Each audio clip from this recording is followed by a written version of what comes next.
comments? Yes, sir. Glenn Dietrich, 1614 27th Street. The three color renderings up there, are those one of those three the ones you're voting on for the site plan? Or is it one over here to my left, which is not part of the public meeting? Because the first one, go from left to right. First one has two driving circles on it and shows artificial turf on baseball fields. The second one again shows artificial turf on baseball fields.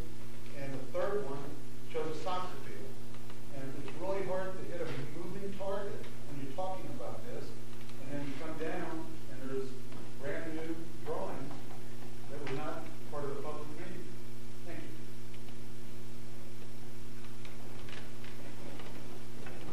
I've been informed that these are the drawings that we are voting. Well, then I would suggest we have another public meeting so the public can address what we're actually building and not a concept that we're not sure of. And I think this is... Yeah, what I would suggest is the color rendering that's in the lower right on this side is reflective substantially of what the plans are over on the left side from here. So we're on the soccer field? Well, the master plan clearly doesn't indicate any soccer field, and that's what we're showing. The two renderings up here were done fairly early on in the process. The perspective was done later in the process to reflect more accurately what was happening in the site plan. So the intent was, the baseball complex, softball complex, we showed where the parking was. Substantially all the elements are the same. I'd say there are some minor differences, and that's really in response to what we need to do to respond to Griffin and the comments from the planning committee. Okay. Is that clear? Does that make sense? Did you hear what Ed heard? Everybody said yes, but those drawings are not at the public open house. Okay, that is understood. I'd like to make one other comment. I'd like your permission to make a commitment to the board. We will get a baseball field. I think we should do that. They shouldn't have to pay for it until they get a job. Then their taxes will have to pay for it. Maybe their son or whatever. But we need to support all our students and young men to get their character up. And I hope they all go to Buffalo University. Because that's the Buffalo way, guys. Griffin Industries echoes that sentiment, especially recently, Butler, but not so much Butler. We echo the sentiment of you all deserve ball time. That's not why we're here. It's to where that time is. We'll make a commitment to these young men. They're going to get a ball time, and we need to get it in there and make it right. Yeah, I think we're all on the same page. Any other? Yes, sir. Tom Carmichael, 3225 West Connecticut. I read in the paper that they're starting to work on a flood wall to protect the hospital. And when you put up a flood wall, it affects the flow of all creek or any river. Doesn't have as much room to spread out. We are saving the hospital. Have you considered what that flood wall will do further on down Fall Creek and in your Griffin Industries?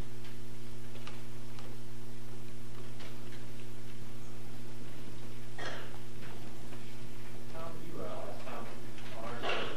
Tom's been working on the hospital and committee for the flood wall.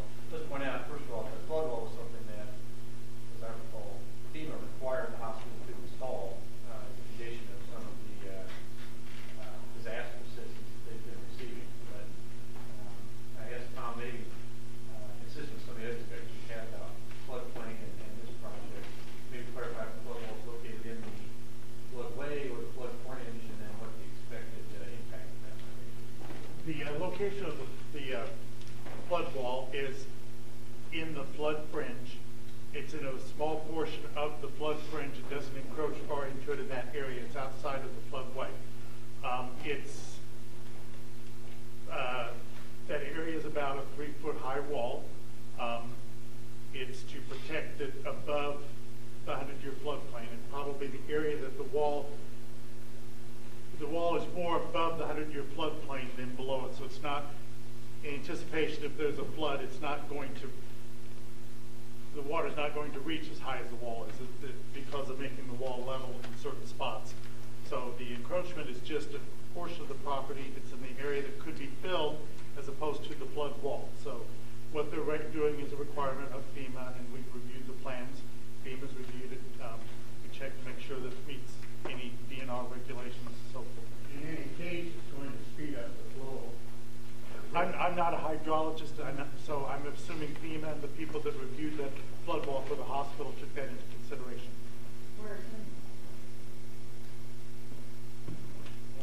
We're not here to discuss that project, so. Well, it's going to affect this project. We don't have the details, so there's not a lot right now that we can say about that, other than what Tom was added. So. Is that a raised hand back there? Just trying to be the next guy. All right, go ahead. Dennis Davis from Columbus with the Sierra Club. The United States Geological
for communities to vision, and that's the fun part. Until we get to implementation, that it gets very challenging.